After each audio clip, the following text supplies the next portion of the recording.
covering news where you live. This is 5 News.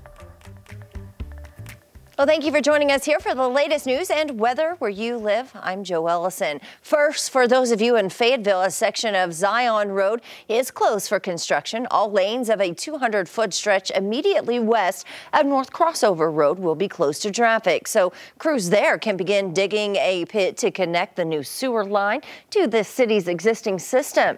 Detour signage will be placed on Zion and Crossover to direct traffic around the closure, which is anticipated to last about 3 weeks. Meanwhile, kids are getting ready to head back to school. Some already have, but the majority will start later this week and then next week. A quick reminder, some Oklahoma schools that will start this Thursday include Sallisaw, Poto, Muldrow, and Pecola. And next Monday, almost everyone else will head back to class. On that list, Fayetteville, Fort Smith, Springdale, Charleston, West Fork, and even Pea Ridge, just to name a few. And speaking of the new school year, things are going to look a bit different at Fort Smith Middle School. Now, this is what it looked like on the morning of June 23rd at Ramsey Middle School. A floor fan plugged into a wall began to burn and it quickly spread. Because of structural concerns, the fine arts classroom that burned won't be ready for students until next school year. But District Director of Facilities Sean Schaefer says the show must go on.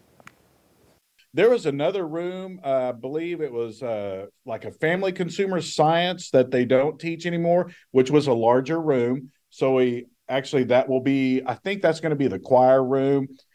So we took over the media center, and we took the media center, moved it to the foyer. Well, this is what that room looks like today. Other school districts helped out with resupplying most of the instruments that were damaged.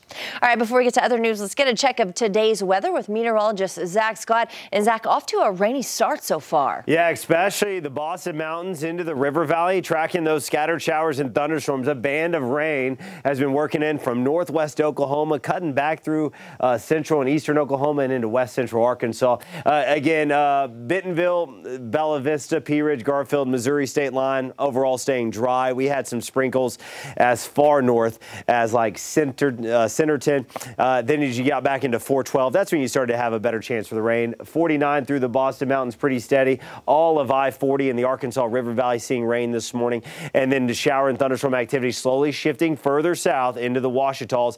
I think it's all out of here by late morning, early afternoon. By 1, 2 o'clock, the last shower should be pushing out of the Ouachitas and more into central Arkansas. We'll look for clearing skies, then we'll build in some scatter clouds as we go. Late evening, overnight, another storm system. So we're looking for the 4th straight day in a row, Joe, where we'll be tracking a disturbance coming out of Oklahoma into 5 country. So make sure you tune in first thing Tuesday morning on 5 News this morning for the latest, and we'll get you ready for the day.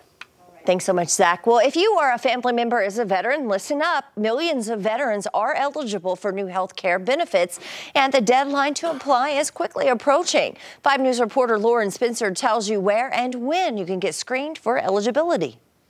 We want you to get the services that you have earned and deserved. The Promise to Address Comprehensive Toxics, or PACT Act, was signed into law on August 10th of last year. Anybody that's been exposed in conflict to toxic substances, Agent Orange, and that whole spectrum of illnesses created by exposure, to be retroactively paid for that condition.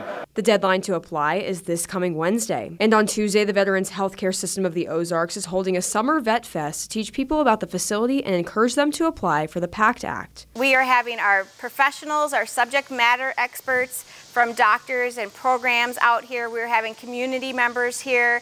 We are having eligibility here. We are doing a cookout, and we are doing some games and activities for kids. They will offer screenings at the event for veterans to see if they're eligible for the PACT Act. We decided to have this on the 8th, right before the deadline. We decided to have it at night and on campus. Congressman Steve Womack also offers resources for veterans to apply. If they feel qualified to reach out to my office or go online to the VA and make that application, because the deadline is fast approaching. They want to bring awareness to the largest healthcare expansion the VA has experienced. The last thing we want to happen is for a veteran to say, I didn't know. I didn't know that I was eligible for these services. In Fayetteville, Well, the Summer Vet Fest is tomorrow from 3 to 7 outside Building 21 at the Fayetteville VA Medical Center. Well, thank you for joining us here on this Monday for the latest news and weather where you live.